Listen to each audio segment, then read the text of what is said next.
नागपुर के मानकापुर थाना क्षेत्र से एक शर्मसार करने वाली घटना सामने आई है। यहाँ एक ऑटो रिक्शा चालक पर नाबालिग बच्चों को सुनसान जगह पर ले जाकर कुकर्म करने का आरोप लगा है।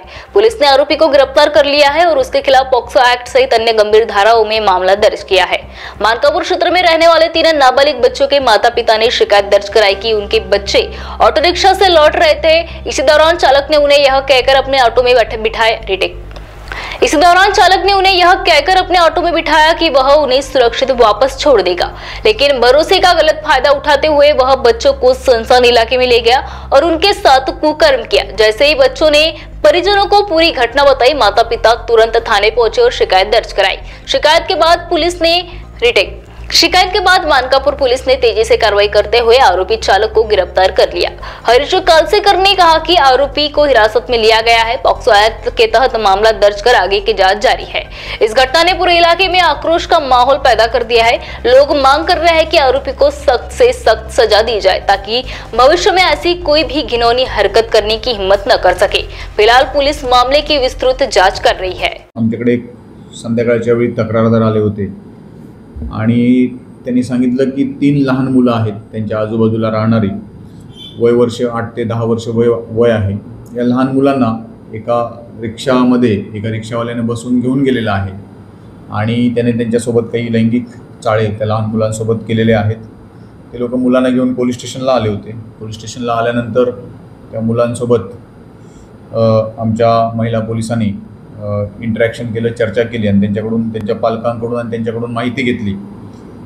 त्या माहितीमध्ये असं दिसून आलं की तुम्हाला फिरवून आणतो असं आमिष दाखवून तो रिक्षा चालक जे तक्रारदार राहत होते कालीमाता मंदिरजवळ गोरेवाडा रोड या परिसरात तक्रारदार राहतात, तर त्या मुलांना फिरवून आणतो असं आमिष दाखवून हा रिक्षावाला घेऊन गेला आणि त्या ठिकाणी त्याने लैंगिक चाळे त्या मुलांसोबत केल्याचे प्रथमदर्शनी दिसून आले।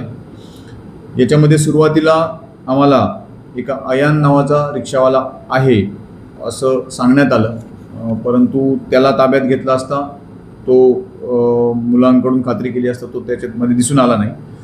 मग त्याच्यानंतर अधिक विचारपूस केली असता दुसरा एक रिक्षावाला त्या परिसरामध्ये सातत्याने येत असतो। मग त्याचा फोटो आम्ही आमच्या सोर्समधून उपलब्ध केला आणि फोटो उपलब्ध करून आम्ही तो त्या आजूबाजूच्या परिसरात आणि लोकांना दाखवला असता कन्फर्म झालं की त्याच व्यक्तीनं त्या मुलांना घेऊन गेला होता। त्याचा शोध घेण्यात आला आणि तांत्रिक तपासाच्या आधारे त्याचा शोध घेऊन त्याला ताब्यात घेण्यात आलेला आहे, अटक करण्यात आलेला आहे। अटक केल्यानंतर आरोपीनं गुन्ह्याची कबुली देखील दिलेली आहे। याच्यामध्ये त्यांनी गुन्ह्यात वापरलेली रिक्षा जी आहे ती रिक्षा देखील जप्त करण्यात आलेली आहे। याच्यामध्ये आरोपीविरुद्ध बालकांचे लैंगिक अपराधापासून संरक्षण अधिनियम हा जो पोक्सो कायदा आहे, मुलं लहान असल्यामुळे पोक्सो कायद्यानुसार गुन्हा दाखल आहे। आरोपी अटक असून त्याच्याकडे पुढील तपास चालू आहे आणि मी या चॅनलच्या माध्यमातून आवाहन करतो की प्रत्येकाने आपल्या मुलांना हे सांगणं गरजेचं आहे की अशा प्रकारे कोणी अनोळखी व्यक्ती जर बोलावत असेल तर कृपा करून तिथं जाऊ नका त्याच्यासोबत। याबाबत मुलांना सगळ्या पालकांनी सांगणं गरजेचं आहे आणि तसा जर काही प्रकार दुर्दैवाने घडला तर त्याची माहिती तात्काळ पोलीस स्टेशनला देणं आवश्यक आहे। यामध्ये जो आरोपी अटक केलेला आहे शेख रहबत मुन्ना आलम, वय 20 वर्ष, राहणार ताजनगर मानकापूरचा आहे। याच्याविरुद्ध एक अटेम्प्ट टू मर्डर म्हणजे 307 भादवीप्रमाणे एक गुन्हा देखील दाखल आहे आणि त्या गुन्ह्यात देखील त्याला अटक करण्यात आलेली होती। याबाबत अधिक तपास करत आहोत। संपूर्ण कारवाई ही माननीय वरिष्ठांच्या मार्गदर्शनाखाली सुरू आहे सध्या। महाराष्ट्र टीवी 24 के लिए ब्यूरो रिपोर्ट नागपुर।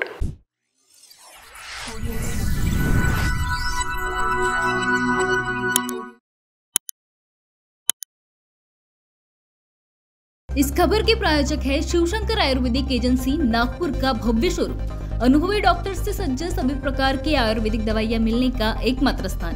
अनुभवी वैद्य एवं डॉक्टर द्वारा जटिल एवं जीर्ण रोगों पर विशेष आयुर्वेदिक उपचार उपलब्ध। इनका पता शिवशंकर आयुर्वेदिक, डॉक्टर मंगला केतकर हॉस्पिटल के सामने, महाजन मार्केट के पास, टेम्पल बाजार रोड, सीताबर्डी, नागपुर।